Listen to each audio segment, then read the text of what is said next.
Well, it's June the 12th, 2021. You ready to go on? I'll wait to hear something.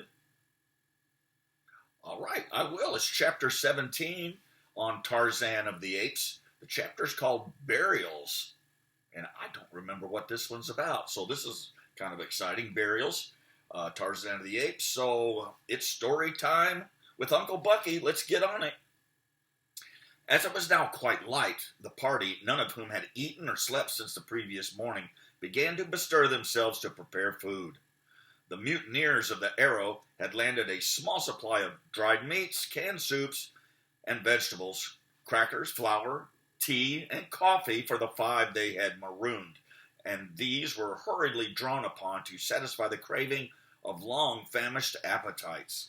The next task was to make the cabin habitable, and to this end it was decided to at once remove the gruesome relics of the tragedy which had taken place there on some bygone day. Professor Porter and Mr. Philander were deeply interested in examining the skeletons. The 2 larger, they stated, had belonged to a male and a female of one of the higher white races. The smallest skeleton was given but passing attention, as its location in the crib left no doubt as to its having been the infant offspring of this unhappy couple. As they were preparing the skeleton of the man for burial, Clayton discovered a massive ring, which had evidently encircled the man's finger at the time of his death, for one of the slender bones of the hand still lay within the golden bubble. Picking it up to examine it, Clayton gave a cry of astonishment, for the ring bore the crest of the House of Greystoke. At the same time, Jane discovered the books in the cupboard, and on opening the flyleaf of one of them, saw the name John Clayton, London. In a second book, which she hurriedly examined, was the single name Greystoke. "Why, Mr. Clayton," she cried, "what does this mean? Here are the names of some of your own people in these books." "And here," he replied gravely, "is the great ring of the House of Greystoke, which has been lost since my Uncle John Clayton and former Lord Greystoke disappeared, presumably lost at sea." "But how do you account for these things being here in this savage African jungle?" exclaimed the girl. "There is but one way to account for it, Miss Porter," said Clayton. "The late Lord Greystoke was not drowned. He died here in this cabin, and this poor thing upon the floor is all that is mortal of him." "Then this must have been Lady Greystoke," said Jane reverently, indicating the poor mass of bones upon the bed. The beautiful Lady Alice," replied Clayton, of whose many virtues and remarkable personal charms I often have heard my mother and father speak." "Poor woman," he murmured sadly. With the deep reverence and solemnity, the bodies of the great Lord and Lady Greystoke were buried beside their little African cabin, and between them was placed the tiny skeleton of a baby of Kala the ape. As Mr. Philander was placing the frail bones of the infant in a bit of sailcloth, he examined the skull minutely. Then he called Professor Porter to his side, and the 2 argued in low tones for several minutes. Most remarkable," said Professor Porter. "Bless me," said Mr. Philander, "we must acquaint Mr. Clayton with our discovery at once." "Tut, Mr. Philander, tut," remonstrated Professor Archimedes Q. Porter. "Let the dead past bury its dead." And so the white-haired old man repeated the burial service over his strange grave, while his 4 companions stood with bowed and uncovered heads about him. From the trees, Tarzan of the Apes watched the solemn ceremony, but most of all he watched the sweet face and graceful figure of Jane Porter. In his savage, untutored breast, new emotions were stirring. He could not fathom them. He wondered why he felt so great an interest in these people, why he had gone to such pains to save the 3 men, but he did not wonder why he had torn saber from the tender flesh of the strange girl. Surely the men were stupid and ridiculous and cowardly. Even Manu the monkey was more intelligent than they. If these were creatures of his own kind, he was doubtful if his past pride in blood was warranted. But the girl, that was a different matter. He did not reason here. He knew that she was created to be protected, and that he was created to protect her. He wondered why they had dug a great hole in the ground merely to bury dry bones. Surely there was no sense in that. No one wanted to steal dry bones. Had there been meat upon them, he could have understood, for thus alone might one keep his meat from Dango the hyena and the other robbers of the jungle. When the grave had been filled with earth, the little party turned back toward the cabin, and Esmeralda, still weeping copiously for the two she had never heard of before today, and who had been dead for 20 years, chanced to glance toward the harbor. Instantly her tears ceased. Look at them low down white trash out there, she shrilled, pointing toward the Arrow. They all's desecrating us right here on this here perverted island. And sure enough, the Arrow was being worked toward the open sea, slowly through the harbor's entrance. They promised to leave us firearms and ammunition, said Clayton. The merciless beasts. It is work of that fellow they call Snipes, I am sure, said Jane. King was a scoundrel, but he had a little sense of humanity. If they had not killed him, I know that he would have seen that we were properly provided for before they left us to our fate. I regret that they did not visit us before sailing, said Professor Porter. I have proposed requesting them to leave the treasure with us, as I shall be a ruined man if that is lost. Jane looked at her father sadly.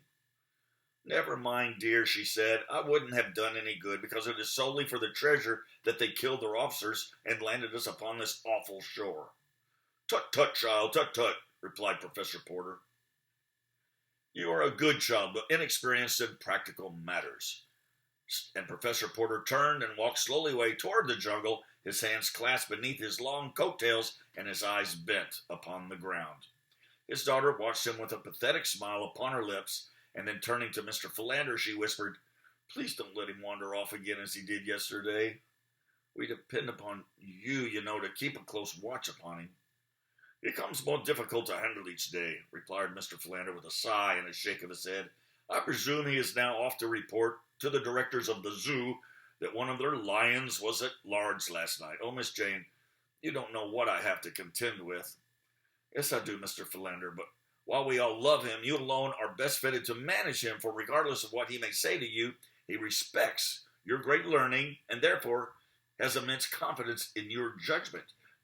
The poor dear cannot differentiate between erudition and wisdom. Mr. Philander, with a wildly puzzled expression on his face, turned to pursue Professor Porter, and in his mind he was revolving the question of whether he should feel complimented or aggrieved at Miss Porter's rather backhanded compliment. Tarzan had seen the consternation depicted upon the faces of the little group as they witnessed the departure of the Arrow, so as the ship was a wonderful novelty to him in addition, he determined to hasten out to the point of land at the north of the harbor's mouth and obtain a nearer view of the boat, as well as to learn, if possible, the direction of its flight. Swinging through the trees with great speed, he reached the point only a moment after the ship had passed out of the harbor, so that he obtained an excellent view of the wonders of this strange floating house. There were some 20 men running hither and thither upon the deck, pulling and hauling on ropes. A light land breeze was blowing, and the ship had been worked through the harbor's mouth under scant sail, but now that they had cleared the point, every available shred of canvas was being spread that she might stand out to the sea as handily as possible. Tarzan watched the graceful movements of the ship in rapt admiration and longed to be aboard of it. Presently, his keen eyes caught the faintest suspicion of smoke on the far northern horizon, and he wondered over the cause of such a thing out on the great water. About the same time, the lookout on the Arrow must have discerned it, for in a few minutes Tarzan saw the sails being shifted and shortened. The ship came about, and presently he knew that she was beating back toward the land. A man at the bows was constantly heaving into the sea of rope to which a small object was fastened. Tarzan wondered what the purpose of this action might be. At last the ship came up directly into the wind, the anchor was lowered, down came the sails. There was a great scurrying upon the deck. A boat was lowered, and in it a great chest was placed. Then a dozen sailors bent to the oars and pulled rapidly toward the point where Tarzan crouched in the branches of a tree. In the stern of a boat, As it drew nearer, Tarzan saw the rat-faced man. It was but a few minutes later that the boat touched the beach. The men jumped out and lifted the great chest to the sand. They were on the north side of the point so that their presence was concealed from those at the cabin. The men argued angrily for a moment. Then the rat-faced one with several companions ascended the low bluff on which stood the tree that concealed Tarzan. They looked about for several minutes. "Here's a good place," said the rat-faced sailor, indicating a spot beneath Tarzan's tree. "It's as good as any," replied one of his companions. "If they catch us with the treasure aboard, it will all be confiscated anyway. We might as well bury it here on the chance that some of us will escape the gallows to come back and enjoy it later." The rat-faced one now called to the men who had remained at the boat, and they came slowly up the bank carrying picks and shovels. "Hurry, you!" cried Snipes. "Stow it," retorted one of the men in a surly tone. "You're no admiral, you damned shrimp." "I'm captain here, though. I'll have you understand, you swab," shrieked Snipes with a volley of frightful oaths. "Steady, boys," cautioned one of the men who had not spoken before. "It ain't going to get us nothing but fighting amongst ourselves." "Right enough," replied the sailor who had resented Snipes' autocratic tones. "But it ain't a-gonna get nobody nothing to put on airs in this bloomin' company either." "You fellows dig here," said Snipes, indicating a spot beneath the tree. "And while you're digging, Peter can be making a map of the location so we can find it again. You, Tom, and Bill, take a couple more down and fetch up the chest." "What are you going to do?" asked he of the previous altercation. "Just boss?" "Get busy there," growled Snipes. "You didn't think your captain was going to dig with a shovel, did you?" The men all looked up angrily. None of them liked Snipes, and this disagreeable show of authority, since he had murdered King, the real head ringleader of the mutineers, had only added fuel to the flames of their hatred. "Do you mean to say that you don't intend to take a shovel and lend a hand with this work? Your shoulder's not hurt so all-fired bad as that," said Tarrant, a sailor who had spoken before. "Not by a damn sight," replied Snipes, fingering the butt of his revolver nervously. "Then by God," replied Tarrant, "if you don't take a shovel, you'll take a pickaxe." Make sure that's still going. Okay. With the words, he raised his pick above his head, and with a mighty blow, he buried the point right into Snipes' brain. For a moment, the men stood silently, looking at the result of their fellow's grim humor. Then one of them spoke. "Served the skunk jolly well right," he said. One of the others commenced to ply his pick to the ground. The soil was soft, and he threw aside the pick and grasped the shovel. Then the others joined him. There was no further comment on the killing, but the men worked in a better frame of mind than they had since Snipes had assumed command. When they had a trench of ample size to bury the chest, Tarrant suggested that they enlarge it and enter Snipes' body on top of the chest. "It might help fool any as happened to be digging whereabouts," he said, explaining. The others saw the cunning of the suggestion, and so the trench was lengthened to accommodate the corpse, and in the center a deeper hole was excavated for the box, which was the first wrapped in sailcloth and then lowered to its place, which brought its top about a foot below the bottom of the grave. Earth was shoveled in and trampled down about the chest until the bottom of the grave showed level and uniform. Two of the men rolled the rat-faced corpse unceremoniously into the grave, after first stripping it of its weapons and various other articles which the other members of the party coveted for their own. Then they filled the grave with earth and tramped upon it until it would hold no more. The balance of the loose earth was thrown far and wide, and a mass of dead undergrowth spread in as a natural manner as possible over the new-made grave to obliterate all signs of the ground having been disturbed. Their work done, the sailors returned to the small boat and pulled off rapidly back toward the Arrow. The breeze had increased considerably, and as the smoke upon the horizon was now plainly discernible in a considerable volume, the mutineers lost no time in getting under full sail and bearing away toward the southwest. Tarzan, an interested spectator of all that had taken place, sat speculating on the strange actions of these peculiar creatures. Men were indeed more foolish and more cruel than the beasts of the jungle. How unfortunate was he who lived in the peace and security of the great forest. Tarzan wondered what the chest they had buried contained. If they did not want it, why did they not merely just throw it in the water? That would have been much easier. I thought, but they do want it.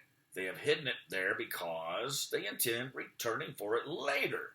Tarzan dropped to the ground and commenced to examine the earth above the excavation. He was looking to see if these creatures had dropped anything which he might like to own. Soon he discovered a spade hidden by the underbrush which they had laid upon the grave. He seized it and attempted to use it as he had seen the sailors do. It was awkward work and hurt his bare feet, but he persevered until he had partially uncovered the body. This he dragged from the grave and laid off to one side. Then he continued digging until he had unearthed the chest. This also he dragged to the side of the corpse. Then he filled in the smaller hole below the grave, replaced the body, and put and the earth around and above it, covered it over with underbrush, and returned to the chest. 4 sailors had sweated beneath the burden of its weight. Tarzan of the Apes picked it up as though it had been an empty packing case, and with the spade slung to his back by a piece of rope, carried it off into the densest part of the jungle. He could not well negotiate the trees with his awkward burden, but he kept to the trails and so made fairly good time. For several hours he traveled a little north of east until he came to an impenetrable wall of matted and tangled vegetation. Then he took to the lower branches, and in another 15 minutes he emerged into the amphitheater of the apes, where they met in council or to celebrate the rites of the dum-dum drum. Near the center of the clearing and not far from the drum or altar, he commenced to dig. This was harder work than turning up the freshly excavated earth at the grave, but Tarzan of the Apes was persevering, and so he kept at his labor until he was rewarded by seeing a hole sufficiently deep to receive the chest and effectually hide it from view. Why had he gone to all this labor without knowing the value of the contents of this chest? Tarzan of the Apes had a man's figure and a man's brain, but he was an ape by training and environment. His brain told him that the chest contained something valuable, or the men would not have hidden it. His training had taught him to imitate whatever was new and unusual, and now the natural curiosity, which is as common to men as to apes, prompted him to open the chest and examine its contents.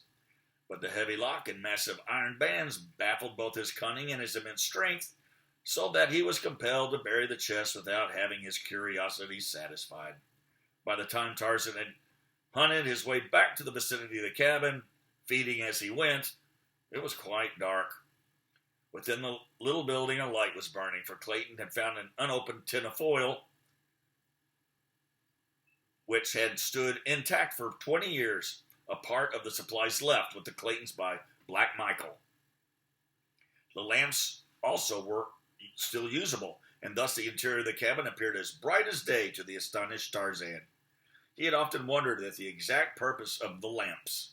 His reading in the pictures had told him what they were, but he had no idea how they could be made to produce the wondrous sunlight that some of the pictures had portrayed them as diffusing upon all surrounding objects.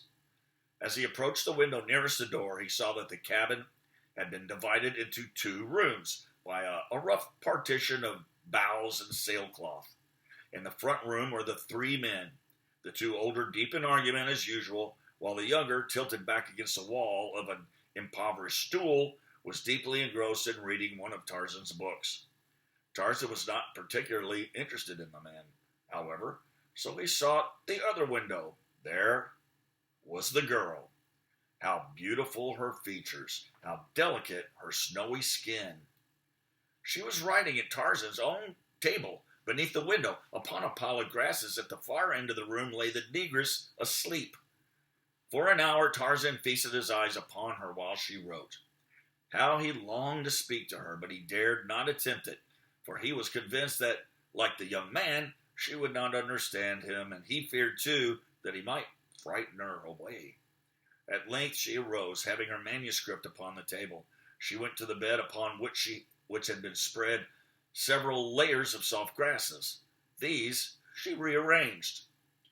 Then she loosened the soft mass of golden hair which crowned her head, like a shimmering waterfall turned to burnished metal by a dying sun. It fell about her oval face in waving lines. Below her waist it tumbled.